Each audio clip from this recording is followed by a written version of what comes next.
This is Rebecca Lowe, or Rebecca Lowe if you listen to Suboptimal Radio, and you are listening to Men in Blazers on the NBC Sports Network. It's unbelievable! This is the Men in Blazers Post-BlazerCon pod special. Just Rog, on my own, like Jose Mourinho when he watches Chelsea play, alone in a hotel room on his iPad. My loneliness is compounded by the fact that this weekend we were surrounded by over 1,400 of you football fans who travelled from around the country to attend our first ever BlazerCon. You GFOPs flew in from all points: Los Angeles, Austin, Indianapolis, San Francisco, huge group up from Orlando, Dallas, Birmingham, Alabama. It was especially poignant to be together against the backdrop of the heartbreaking events in Paris, at which football and the Germany-France friendly at the Stade de France were front and centre, during which French international Lassana Diarra lost a cousin, and a remarkable Everton blogger, French Toffees, whom I've long followed, was among the victims. One of the attendees at BlazerCon, a Frenchman, Vadim, Congan-born, Normandy bred, put it best when he spoke on Saturday night and said football is about peace. The communal spirit at BlazerCon was a remarkable solve. You came dressed as Marouane Fellaini with a tiny Jack Wilshere attached to your nipple, as Queen's Park raisins, as a pregnant-looking Frank Lampard replete with English muffins. There was more tweed than a Merchant Ivory movie set, football jerseys spilleth over. I spotted at least 2 Wigan shirts, 5 1994 US World Cup jerseys, and 1 fantastic proud Kansas City Wiz creation. Witnessing just how fast football's come in this country since I moved here in 1993, I found it all inspiring and incredibly humbling. It was also an honour to be on the stage with such an all-star lineup, to use American language, the commissioners of 3 huge leagues: Richard Scudamore of the English Premier League, Christian Seifert of the Bundesliga, and Don Garber of MLS, Heather O'Reilly, Ali Krieger and Becky Sauerbrunn of the all-conquering US women's national team, Roberto Martinez, the manager of Everton, who talked with such passion about his experience of John Stones' transfer dalliance with Chelsea, the owners of Liverpool, City, Southampton, Bournemouth, Crystal Palace, Roma, Seattle Sounders, New England and Orlando City talked about their visions for the future. And John Green, Electronic Arts visionary Peter Moore, Kyle Martino, Alexi Lalas, Brad Friedel, John Strong, Katie Nolan and the mighty Ray Hudson brought their own magic. My highlight was listening to one GFOP hold an entire bar in a sense of wonder, enthralled as she told us stories of Rebecca Lowe playing on the Mercersburg Academy soccer team for one glorious season when she came over for high school in the US for 1 year. The GFOP who played with her told us that back then she was called Becky Lowe and was, quote, crap at soccer, but the coach still insisted she play at striker because she was English. Indeed, Saturday night ended with a glut of the presenters in a bar drinking Guinness with BlazerConners. One of you got a cab home on Saturday with Crystal Palace owner Steve Parish. You grabbed a slice of pizza. You then got a taxi somewhere with him. If that was you, please be in touch. He wants to thank you properly in the light of day. A massive thanks to our sponsors, without whom all of this wouldn't have been possible, especially EA Sports, FIFA, Mini and Adidas, as well as a handful of GFOPs who've listened to Men in Blazers from our very first Off the Ball podcast, which really redefined crap. We only had 7 listeners, all of whom were there: Jason Kennedy, Mark Cole, Josh Cale, and the likes of Colbert Cannon, who's never missed a show. For those of you who attended, thanks for your feedback. Keep pouring it in. We savour every piece. We'll put it to good use for BlazerCon 2, Electric Boogaloo. And please spread the word for next year. For those of you who couldn't make it to this con, we'll be presenting a show, the Men in Blazers show, BlazerCon special, Tuesday, November 24th. This is this Tuesday upcoming, 11 p.m. Eastern on NBCSN. and more of the sessions will be made available in special pods in the weeks to come. For now, here's a taste of BlazerCon opening night, the keynote between the remarkable Rebecca Lowe, Becky Lowe, and EPL Executive Chairman Richard Scudamore. First, the opening introductions. Vive la France and Kung Fu Fighting America.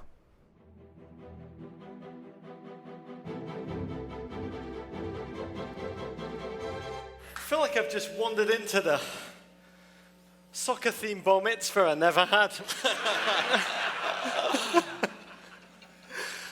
Oh, GFOPs, thank you for coming to Brooklyn. Yeah.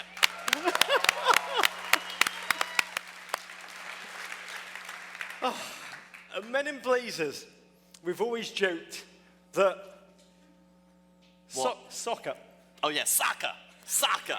is the sport of the future in America, Yeah. as it has been since 1972. Yeah. Still waiting. As I look around this packed centre tonight at BlazerCon, it's pretty clear that unless I'm dreaming, that future is now. A story I've often told on the pod. When I first came to America, it was long enough ago that Everton got into the FA Cup semi-final. It wasn't on television here. Can you believe that, world, children? Yeah. And I had to phone my father, and phone calls in those days were really expensive, and he held the phone by the radio in Liverpool for 90 minutes so I could follow the game. They won, by the way. Now our cup floweth over. So much football on in the United States every weekend from the elite leagues around the world. You could make the case that America is football's true global home. The next 36 hours are a feast of the game we love in the country we love. A chance to talk about the rise of the game globally and how fandom is evolving in the United States. We've got so many amazing people, global domestic thinkers, commissioners, owners, managers, players, world champion US women's national team stars. Yes. Charlie is a red Charlie. for the English Premier League, the Bundesliga, Serie A, MLS, and the National Women's Soccer League. Tonight is an amazing night. Tonight to me is like Jerry Jones, Adam Silver, and Mark Cuban paratrooping into South London to try and win the hearts and minds of European sports fans. Yeah. Tonight is a night to make all of our nipples tingle. It really is. Yeah. America loves football, and global football loves America. This is the greatest gathering, Davo, Yeah. of global football intelligentsia in America since the 1994 World Cup. Huh. I'm not sure if that's true, but it sounds good. Yeah. Go with it. It's definitely the greatest day in Brooklyn in sports since the Dodgers won the World Series in 1955. Good year. I want to thank you all of you GFOPs who have traveled across the country by train, by plane, by automobile, by steamboat to explore with us the shifting tectonic plates of global football, to drink Guinness and to eat pies. Both Davo and I've got to say, we find it very surreal. We find it incredibly poetic and very, very humbling. So thank you. Let's kick it off. Okay, it's time to leap into the keynote of our conference. We're going big picture. We love all forms of soccer, but the Premier League is our core text. It's your Torah, Rog. It is a huge delight for us to kick off with two such remarkable guests talking about the Premier League. Its explosive global growth, its surging presence in the world of American sporting fandom that unites us all here in Brooklyn tonight. To kick things off, we could be in no better hands than with the woman who in summer 2013 made the most important transatlantic trip since the Mayflower. Coming to these great shores to captain NBC Sports Premier League coverage and contextualize, in a sec, the league's ever-evolving narrative. Ladies and gentlemen, we welcome to the stage a rose amongst these two English thorns. The mother of dragons! The one and only Mercersburg Academy's own lady, Rebecca Lowe.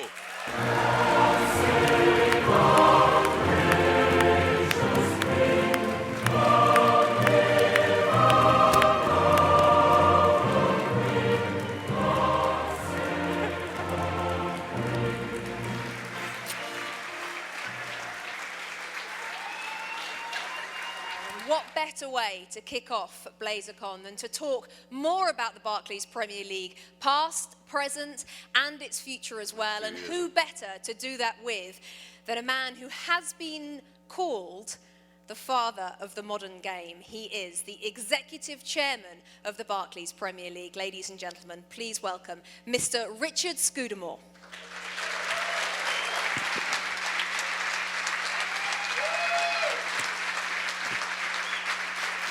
Is that what they do? Good to see you. You too. Take a seat. Okay. We have a lot to talk about, Richard. We do. We're going to start by talking a little bit about you. Oh dear. For anybody who's here this evening who doesn't know as much about you as perhaps they do in the UK, can you give us a little sense of yourself and how growing up in the UK, football came into your life?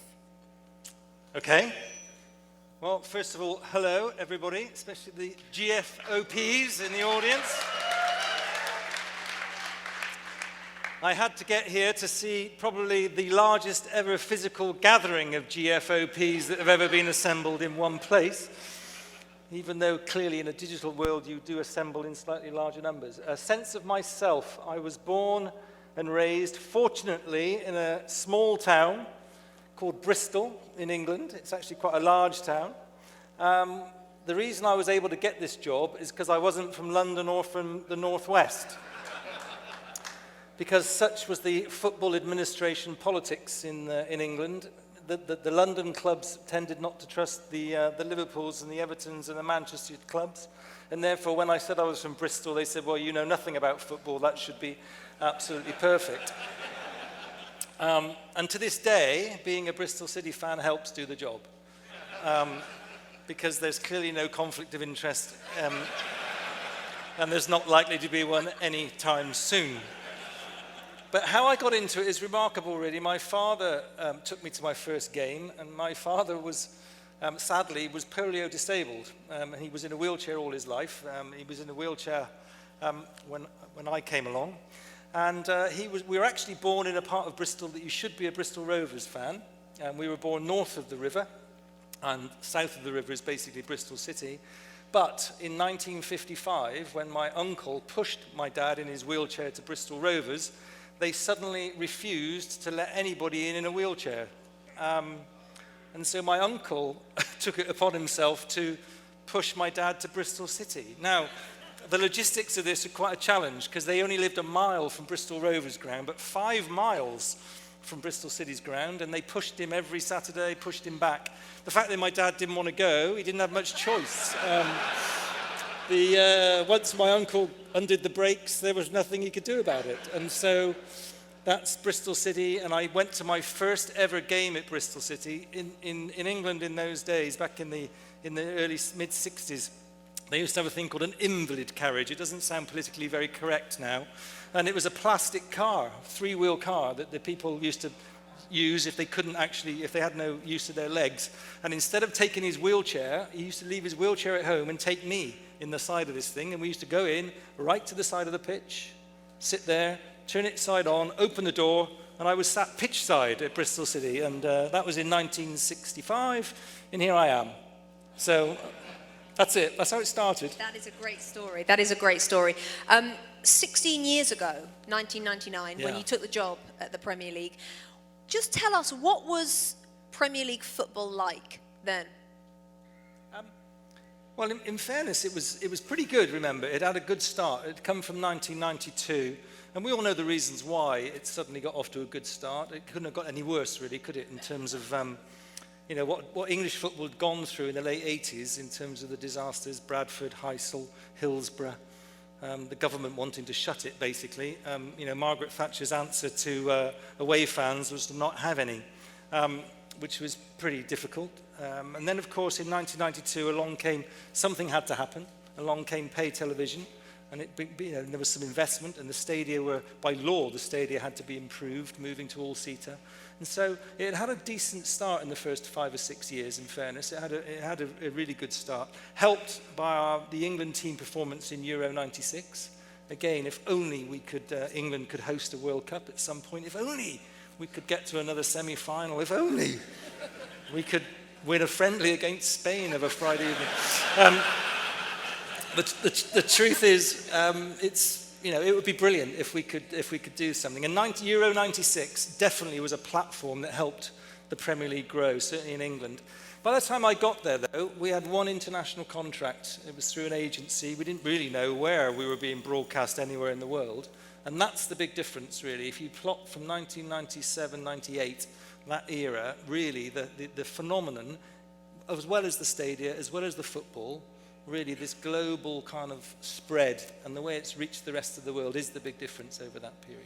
We're going to talk more about the global spread and the global growth. Was that then, would you say, the first thing that you wanted to change or instill, and was that your number one vision when you walked in? Yeah, I think so. I think when you looked at the way we were doing very well domestically. Pay television had done a good job for us. Sky had done a particularly good job for us. And not to underestimate either the BBC, and I know that's part of your heritage, in terms of a free-to-air highlights programme that still to this day defies all commercial logic. The audiences on a Saturday night for Match of the Day, for those of you who are from England or familiar with it, is still a phenomenon. And the audiences continue to grow. Despite all the games that are on live, despite all the extra ways of watching football, Match of the Day highlights on a Saturday night is a national institution. And it's gone, the audience has grown. And that programme was a fantastic teaser stroke promoter for pay television, for the Sky offering. So that was going along nicely, and that's ever expanded. But the international situation was the one really I concentrated most of my efforts on, because I knew when you travel the world, you just got a sense, particularly in Asia, where Liverpool and Manchester United were popular then. Clearly, it's gone exponential since then. But I just thought the idea we sold our entire international exploitation to one agency we didn't even have a clue where we were being broadcast, let alone what sort of audiences, and that was my big concentration. Yeah. Quite simply, Richard, why is the Premier League so successful, so good? Well, these people out here know why. I say it's, first of all, it's unscripted drama of the highest order, and people like a bit of that, don't they? It's the uncertainty of it. It's actually, for me, it's what I call the competitive intensity of the game. I mean, that really is what it's all about, and I think it's linked to that, the integrity of it. We've got some very authentic club names. I'm not going to call them brands. I wouldn't want to use that, but certainly club names and club badges that have been around since the late 1880s and 1890s. So there's an authenticity to it. There is the competitiveness, the idea that any given weekend, and boy, this season have we proved that yet again, that any team can be any other team. Chelsea. Yeah. Has somebody beaten Chelsea this season? Right.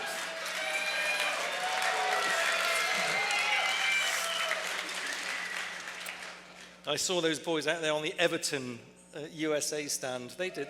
Yeah. Where are they? Where's the Everton lot? Yeah, it's one of the best games I've been to this season, that's for certain. Everton, Chelsea, that was fantastic.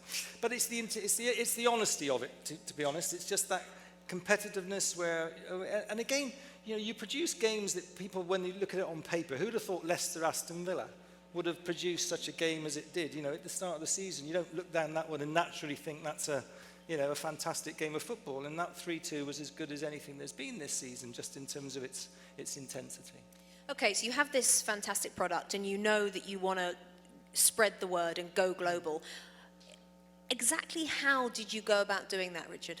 Well, firstly, we decided in 2000, just about 2000, to issue what we call an invitation to tender, and we actually built a database of every single sports broadcaster in the world, pretty much, in every single country. And we issued this invitation to tender to, I think, something like 700 broadcasters. And it was a roaring success. 14 replied.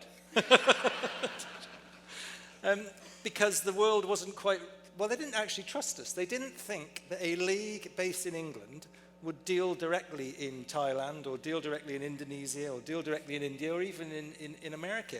Because what was happening is the agencies then that tied all these things up just went round and said, don't worry, we've already got these rights. Don't bother bidding to the Premier League because we're going to get them, just come and buy them from us. And so we found the first time very difficult and only 14 replied. But then 3 years later, we had a breakthrough. We effectively broke the regional kind of corporate monopolies that there were in Asia. And there was a joint venture between Rupert Murdoch's company and ESPN. And they had the whole of Asia really kind of, sewn up. But Hong Kong, bless them, the cable company in Hong Kong broke the mold and came and did the first deal with us directly. And then everybody else since has kind of followed. And now we deal directly with broadcasters all over the world. So we have 84 relationships all over the world on a direct basis, sold. We don't have any international employees at all. We have one, actually. We run a guy who runs our Brussels office trying to keep the Europeans at Calais. And that's quite hard. and then we basically, that's how it works. Yeah. The success of the brand has obviously improved the lives of players and managers and so many people connected to the game. How do you think the global growth of the Premier League has affected the lives of fans in England? Well, the reality is, being a fan in England, remember, for all of us, me included, is often a miserable affair. Because we're all pessimists, really, and our teams, very, very few of us support a club whose team is doing as well as it thinks it should be doing.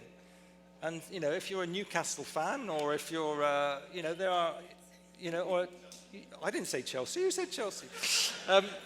Whoever you're supporting, pessimism is part of it, isn't it? These people out here know this. Basically being a pessimist about your team's fortunes is difficult anyway. So it's very hard to judge, quite frankly, the entire mental state or mood of the English fans. But I think, look, we are the world's league, and the reason we're the world's league is because we welcome the players from, all over the world. We've had 98 different nationalities, take part, and that's something we're proud of. We're not ashamed of. We're actually proud of the fact that we've welcomed 98 different nationalities. 61 are currently playing in the league this season. And that's a thing to be proud of, and we are a great export for the UK. And I think, when the fans understand, really, and I think that, most football fans, actually what they want is they want their team to win. And whether the player is from this country or from that country or from another country, or whether the manager's from here or the manager's from there, ultimately, the clubs are the only sustainable part of football. The clubs have been there for 100 years. They're going to be there in 100 years' time. The club badges, although sometimes they do get amended, and sometimes I know the Everton fans weren't too happy about when theirs got tweaked a little bit. But the reality is the clubs are the sustainable unit of football, and the players, of course, come and the players go. The managers come and the managers go. And I think, but basically I think the fans in England, for all the research we do, think we're on a roll. Would you say, though, that it has been a bit of a journey in terms of ticket prices have gone up, kickoff times have markedly changed from 15 years ago? Has that at all been something that's been in the forefront of your minds? Because without the fans, of course, we don't want empty stadiums. No, absolutely. But, there is a pie of interest, and you look at that pie, and I do accept, and I understand, there is a segment of that pie of audience that may have been lost.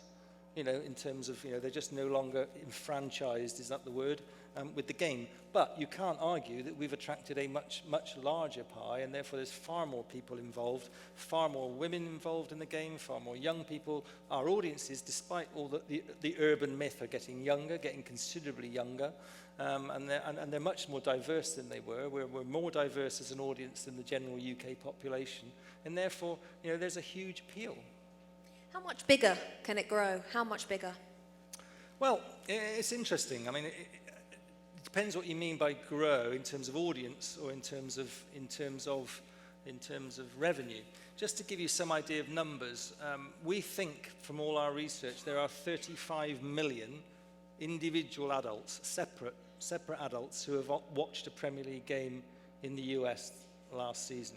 So that's 35 million people. Now, compare and contrast that, only 14.7 million people watched a game in the UK last year. So already the US, you could argue, has twice as many people that say they've watched a Premier League game in the last 12 months than the UK.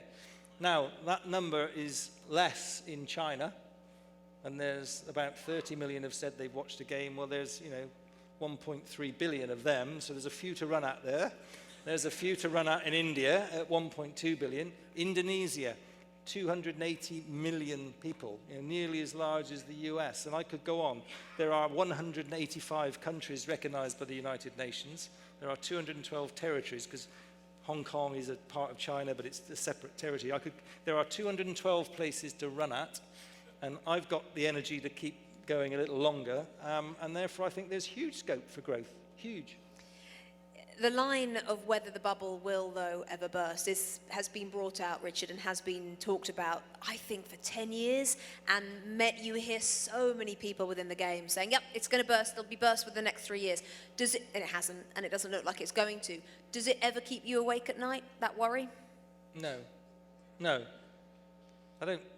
Nothing keeps me awake at night, sadly. No, no, seriously. But does it have a ceiling, do you think? No, but how can it? Because just look at audience, look at what's happening around the world. Look, will it go on growing as fast as it's grown in the last 10? It can't. I mean, look at what we've done in the UK. In our UK, our television rights grew by 70% 3 years ago, and they've just gone by 70% again. You cannot. And I hope there's quite a few of my bosses in the audience, I think, some of my club chairmen. The idea that we're going to keep on growing by 70% every 3 years, it defies all commercial logic. It can't. But it can keep on growing, quite nicely. Internationally, again, we're right in the middle of a new cycle. We grew our international rights by about 40% last time. I think that can go on growing. But that's the economic aspects of it. Audience is very interesting. What fascinates us, and you are all in the room here are part of this phenomenon, is how people are interacting and consuming. We've gone from being a sport that was just attended, and then all of a sudden along came television. And remember, the clubs and football balked against television. It was going to kill the game. A single live game was going to completely kill the game, and that's clearly not true. And now a lot of people engage through television, and now the phenomenon of the last 10 years, and certainly the last 5, and even you might argue the last 3, is the interaction that people have with this game way beyond television. And look at, the whole Men in Blazers phenomenon started with a not even a podcast, started with a blog, then to a podcast, and who'd have then thought that those two guys would be fit for television, unlike you. And the reality is that's the whole phenomenon, really, where I came in last night. I looked at the Twitter feed of what's going on here, and what's happening is there's an engagement that is way beyond, just way beyond the television audience. It's a very pervasive, very interactive, very personalized thing, and it's fantastic to see. Is it the best league in the world? Well, I am the one person who's never said it. People say it of us. But I think the word best is interesting. I think there are probably 20 measures that you could put in that say, rank the leagues on all these very different measures. Certainly in terms of audience, we know we are. In terms of global audience, we know we outstrip everybody else. In terms of revenues, in terms of football, of course we are. In terms of our international reach, we are. But then it's very hard to get into those other measures as to whether we're the best or not. If you're measuring us right now by European success, then we're all banking on Chelsea. Why, Richard? Just to keep the Chelsea theme going. Why do you think that European success has not been there for the last few years, and should it be? I didn't really know the answer when we got 3 to the semi-finals of the Champions League, and I don't really have the answer now, to be candid. I think, though, there must be something to do with the fact that the Premier League is so important to the clubs in England, where despite even managers coming in and even owners who think the Champions League is more important, the fans and the players, don't really allow clubs in the Premier League to not make it their absolute number one priority. And so Arsene Wenger and others all say, winning the Premier League is more important to me, our club than anything else, whereas that's not the same in other European countries. In other European countries where the domestic leagues aren't quite so strong, the Champions League and the European thing is relatively more important. But it is quite difficult to put your finger on exactly why we haven't done so well in recent months. I want to talk about the growth of the Premier League in this country. Yeah. And you and America have history. You worked here. When you were working here, Richard, how was football viewed back then? I got very nervous when you said I have history. I once had a citation for taking beer on the beach in Florida. The policeman stopped me and gave me a ticket, which is that's about the worst that's happened to me in America. But that's hardly history. Yeah, it's brilliant. I've been coming here since I was 8 years old, because the guy I talked about at the beginning in the wheelchair, he had a twin sister who came here in 1946. And therefore, for my sins, I'm a Cincinnati Reds and Cincinnati Bengals fan. Any Reds or Bengals fans out there? Yay! Yeah. So Cincinnati is my real sporting home in the US. And she's still there now, doing what she does. And so I've been coming here a long time. I worked here for 4 years, 3-4 years back in the mid-90s. And it's incredible to see the growth of interest in football. And it makes me very, it's fantastic to see. I have to say, selfishly, from a Premier League point of view, Fox did a very good job.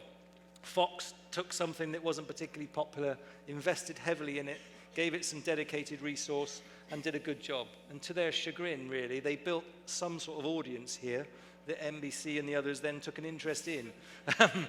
And have taken such an interest in, they've invested in us, as you know, not just for the last couple, but for the next 6 years beyond this one as well. And so, that's been great. But it's not just, it's just not the TV. It's just not the TV. It's the social media side as well. It's great. Did you always see in this country that this could happen, or have you been surprised? I'll be very honest, because you may as well be. There's not much point in being anything else. I actually didn't think it would. Why?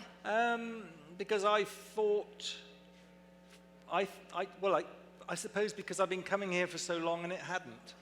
Yeah. If you've been watching something for the best part of 47, 48 years, and for 42 of those, there's hardly been a flicker on the dial, you do wonder if this thing's got any life in it at all. And so, you see what's happened to the NFL, and you see what's happened to the other major sports, because it's not as if the US hasn't got some rather fantastic other sports as well that are hugely popular. And so you do begin to wonder whether it will ever happen. And I probably went through a phase 10 years ago where I maybe thought it was just going to stay a sort of kids' participation sport, and it may not even transcend and get that far. Because it's fair to say it does feel like it's become a priority of the Premier League in the last 5 years. Would that be fair? And is that part of the reason why? It's been a priority of ours for a long time, but when you play a game in England, your only real access and reach is through television. You can only do what the television companies and the audiences decide is popular. You can try all you like, but there's nothing I can do. I can't sit in my office in London and suddenly wave a magic wand and go, America? Suddenly be interested. And so you really have to work through the tools that you've got, and the tools you've got are the broadcasters. And the broadcasters now, thank goodness, have found a slot for us and found a home for us, and the work that your guys are doing. And I'm not just saying this because you're here, but you and your colleagues do as good a job of promoting and producing the Premier League as anywhere I work with in the world. Thanks, Richard. Thank you. Thank you. Appreciate that. And we love doing it. With regards to the future in this country, I speak to a number of people, and one of the sort of buzz conversations, if you like, quite often is, when is it going to become the second most watched sport in America? Because we're climbing all the time. In fact, as each season goes by, the NFL is the NFL. And I get different answers. Some say 10 years, some say 16 years, some say 25. Have you ever thought about it? And if you did, what would you think? I've never actually thought about it. Think about it now. But you want me to think about it now? Okay, I think in 7 years, 5 months, and 2 weeks, 3 days and 26 minutes. I really haven't thought about it, because you just don't know. But But does it matter? And this is my point. You know, we go into India and everybody says, India is cricket. Well, of course it's cricket, but there's 1.3 billion people. There's plenty of room to be number 2 or number 3 or number 4 or number 5. It's still huge. And therefore, this is not a zero-sum game. And this is we sometimes get criticized for going in and doing better in countries than their own domestic leagues. And I say, well, this is crazy, because there's nothing. You're working on the basis that there's only a finite number of people and a finite amount of interest. If you actually grow something, you know, the old phrase, a rising tide, you know, lifts all boats. And I think it doesn't really matter whether we're 1, 2, 3, 4, or 5, as long as we're growing, doing well, finding our own space. You mentioned domestic leagues. Major League Soccer over here doesn't get the viewers that the Premier League gets. How worried do you think they should be? I think they're doing a great job. I think that it's growing. I think it's happening. I think if you look back at the numbers, if you look back at some of the audiences, I know, you know, people like Joe Roth in Seattle, and my old friend from England, Phil Rawlins, down in Orlando. You know, these people I know are doing a great job. And Don Garber, there is nobody I'm closer to, actually, of any other person who runs any other league in the world. Don and I have more to do with each other than anybody. And at the end of the day, it's happening. And as long as football grows, and whether, you know, it's like us in the World Cup. I am the first to admit that generally a World Cup is the thing that gets more people engaged in football for the first time than anything. In the 1994 World Cup here, World Cups around the world, those are the things that tend to get people hooked to start being interested in football. And then along comes the thought, well, hold on a minute, that's only once every 4 years. What can I do in between that? And therefore, we're all in the same business. We are all, me, Don, and everybody else, are in the business of making football as popular as it can be in whichever country is being operated. And ultimately, it's not for Don or me or you or anybody else to decide. It's for all these people sat out here. You know, the GFOPs will decide what they want to watch. And we can't alter that. You're going to decide. Ultimately, the consumer is the ultimate champion, and they'll decide what they want to spend their precious time, eyeballs, and money following, and that'll be the people that decide. So following on from that, the GFOPs, I bet if I asked every single one of them, would love their team to come over and play a competitive game in the United States, the 39th game. Oh. Is it inevitable, Richard? It's interesting. I have a couple of scars on my back, sort of. They're still there, the lashes I got from the British media for even venturing to suggest. Even the fact it wasn't going to be a 39th game, people, you know the history of all this. It's actually 8 years ago we were in planning for this, and we kind of announced about in February of coming up, in February of 2008, so almost 8 years. The reality is I don't think we are any nearer doing it now than we were 8 years ago. And you could argue, I have to say, we're further away. And I'll say, why do I say that? Because we underestimated the UK fan resistance to doing it. And ultimately, you cannot just do things that don't resonate with the fans whose club it is at home. Now, whilst the global audience is fantastic, and of course the TV audience around the world is bigger than those that attend, those that actually have season tickets and attend week in, week out, to me have become now they're actually part of the show. They're not really part of the audience. The actual crowd is as much part of the show, as the players and the manager. And until and such times as that fan attending season ticket audience think it's acceptable, or there is an arrangement that can be made, whether it be, economic, or whether it be basically, facilitate, until the attending fan base of our clubs gets comfortable with the idea of one of their games being played abroad, I just don't see how it can happen. And in some ways, I envy the NFL. I envy the idea that the Jacksonville Jaguars or the Bills or anybody can just up sticks and play one of their 8 or 9 games in London. But until the fan bases of our clubs are more comfortable with it, I think it's almost going to be impossible to do. How do you make them more comfortable? Well, again, we're having dialogue with the supporter groups, but it's nowhere near likely to happen, not in the near future. And is that because, you understand their frustrations, that's because they feel that it will affect the regular season? It will affect their season ticket? What are they saying to you Well, about why they don't want to do it? Number one, yes, I'm a season ticket holder. I've bought my 19 games. I don't want just to buy 18. I've been to every game for the last 5 years. I don't want to not miss. I don't want to miss a game. Number one. Issue number two, and Steve Parrish is here somewhere. He's going to be speaking. He's around somewhere. Hello, Steve. Yay! And Steve makes a very good point, and we can't get our heads around the integrity point, because Crystal Palace at home to Manchester United at the mighty Selhurst Park with the Holmesdale gang shouting as loud as they can in the corner is an intimidating place to go. It's a difficult game, as Liverpool found out 2 seasons ago. It probably cost them the title, the 3-3. Is that people clapping the fact that Liverpool cost the title? But the reality is that game, Crystal Palace at home, for those, any club going there, is a tough game. Crystal Palace at home to Manchester United, played in Hong Kong, is not a Crystal Palace home game. It'll be absolutely full and mobbed with Manchester United fans. It'll be very difficult, and it affects the integrity of the competition.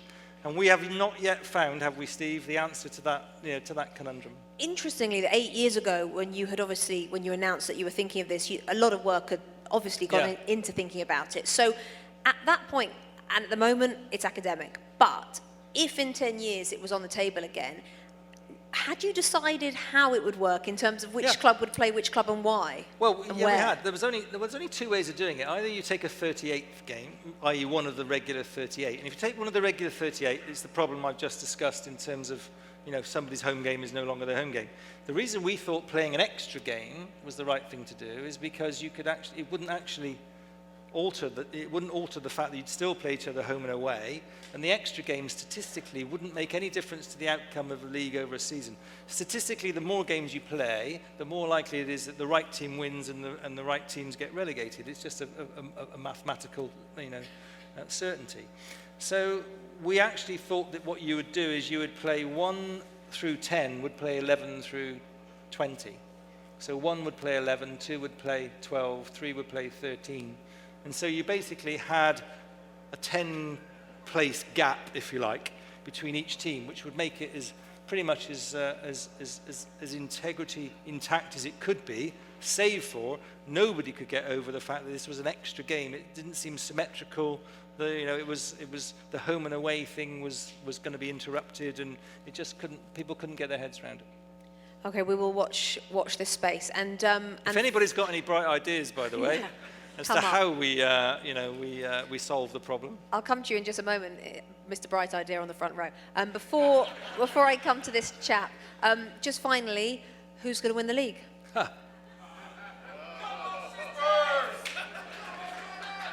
Spurs. It's time for a straw. It's time for a straw poll. Come on, Richard. What do you think? I've never made predictions, do I? I never have. You've never seen me make predictions. I don't know. Yeah, it'll be between Man City and Arsenal, but that's a very easy thing to say. I'll let you off on that. Okay, we've got a few minutes for any questions for Richard. Well, one situation that comes to mind in the future is the fact that Spurs are building a new stadium, Chelsea is looking to renovate Stamford Bridge, and there's a possible talk of a ground share at Wembley. So would that be a situation where we could perhaps get a game over here in the United States, 2 teams that at least one of them are a little bit more followed than the other in the United States? You still would have the issue with it being a London derby with season ticket holders coming out to Wembley, but you would surpass the number of season ticket holders that both grounds would hold on a regular match day. So would something like that, sort of an extenuating circumstance, play into your thinking? I just don't like the idea of just picking 2 teams, and one of the great jobs that NBC have done is not just concentrating on 1 or 2 or 3 or 4 teams, where all the teams get a fair shout. I think that's probably fair to say. And they the do aim, yeah. profiles on various teams, and Bournemouth come up and they go down there and do a big piece on Bournemouth and so on. So I would resist doing something that you couldn't do for all 20. And I think it's very important that the collective ethos of the Premier League is so strong. And one of the reasons we wanted to play all 10 games from around abroad was that literally all 20 teams would be involved. And so the idea of just picking a particular fixture or picking 2 teams, clearly, yeah, a Liverpool-Man United game or a Chelsea-Tottenham game would be big, but in some ways it would be even worse, I think, than the alternatives that we were involving all 20 teams. Sir? So assuming you're never going to come here, getting tickets to a match in England is quite a challenge if you're an American traveling there. And so what could be done to encourage or to set aside some tickets for visiting fans coming to England? Well,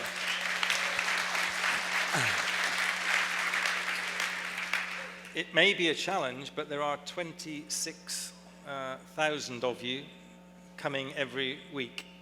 Can you believe? 800,000 a year fly in, 26,000 do manage, what you've done. It's quite interesting. I mean, obviously, the league, isn't as centralised as you might imagine. It's certainly the Premier League, don't centralise a lot of things as much as your American sports do, and therefore we really don't have any role to play in ticketing. Though, if you think, there must be ways and means of improving the situation. And if you really are struggling to actually find tickets and find access. In the United States, for example, we have StubHub and we have reselling agreements, and I have found it hard to even find those tickets. I'm going to the Crystal Palace match in 2 weeks against Newcastle. It's sold out. It was a real challenge. I just recently was able to find seats, but it was a real challenge. Well, remember, again, I'm going to show my ignorance now, but there's obviously a lot. I think on average we are now about 70% of all our fans are season ticket fans, and those tickets rarely become available. There's some clubs that do, but once people have got that season ticket, those tickets don't become available. The match day sale tickets are snapped up, and there's a huge demand, obviously domestically within the UK for those tickets. And it is quite a challenge. It's a challenge for everybody. It's a challenge for you, but it's also a challenge for people in the UK to get tickets to those games. And the ticket resellers don't actually do quite as much as they do here in the US. And certainly in baseball, I understand if you've bought a season ticket and you've got 162 games, 81 home games, I can understand why people don't go to every one. But when you've only got 19, people do try to go to every one, and therefore the ticket resale market, particularly to the popular matches, aren't great. But there are ways and means. There are travel agencies. There are people that do it. But as I say, I don't have the magic answer as to how to suddenly make lots of tickets available, because it is a supply and demand issue, as you can probably appreciate. Richard has to get a plane, so we have to let him go. Ladies and gentlemen, please put your hands together for Richard Scudamore. Thank you.